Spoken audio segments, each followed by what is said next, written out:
Vous l'avez peut-être déjà aperçue sur un marché ou dans l'assiette d'un restaurant de bord de mer. Elle ressemble à un petit haricot vert, elle pousse les pieds dans l'eau salée et son goût rappelle immédiatement l'océan. Voici la salicorne, ce petit trésor vert que nous allons explorer aujourd'hui. Mais cette plante est-elle vraiment aussi bonne pour la santé qu'on le prétend? Bonjour, c'est Julie de digitfarm.fr. Aujourd'hui, découvrons ensemble les véritables atouts de la salicorne, la meilleure façon de la cuisiner et les précautions à connaître avant d'en consommer régulièrement. Première surprise, la salicorne n'est pas une algue. C'est une plante appelée halophyte, ce qui signifie qu'elle est capable de pousser dans des sols très riches en sel, là où la majorité des autres végétaux ne survivraient pas.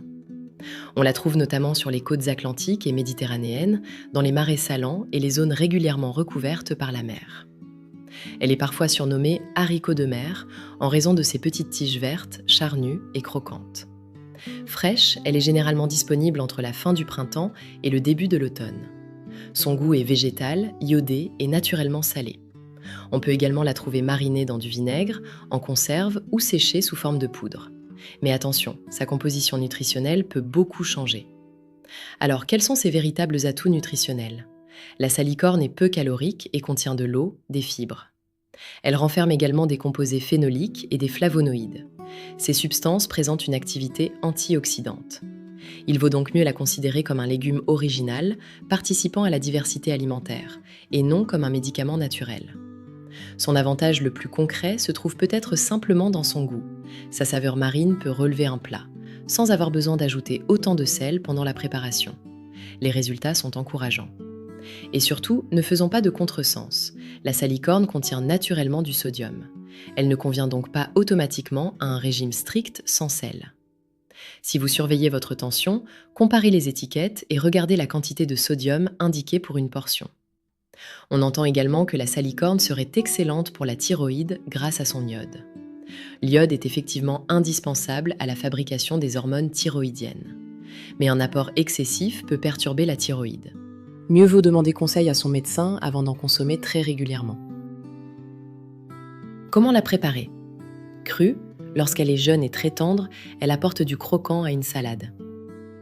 Vous pouvez aussi la rincer, puis la faire revenir 2 ou 3 minutes à la poêle avec un peu d'huile d'olive, de l'ail et du citron.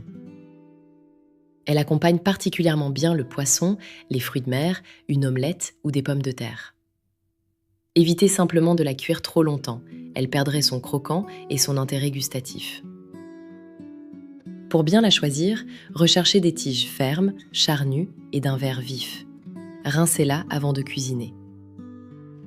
Pour les produits en bocal, vérifiez également la liste des ingrédients et la teneur en sel. Les personnes souffrant d'hypertension ou d'insuffisance rénale doivent rester prudentes. Alors, que faut-il retenir? La salicorne est un légume marin original, peu calorique et intéressant pour varier son alimentation. Elle contient des fibres et minéraux, mais son principal avantage reste son goût unique pour rehausser vos plats. Mais puisqu'elle contient naturellement du sodium, elle doit être consommée avec modération lorsqu'on surveille sa consommation de sel. Est-ce que vous avez déjà goûté la salicorne? Dites-moi en commentaire comment vous aimez la préparer. Et si vous souhaitez découvrir d'autres aliments étonnants avec moi, abonnez-vous à la chaîne DigitFarm et activez la cloche. À bientôt!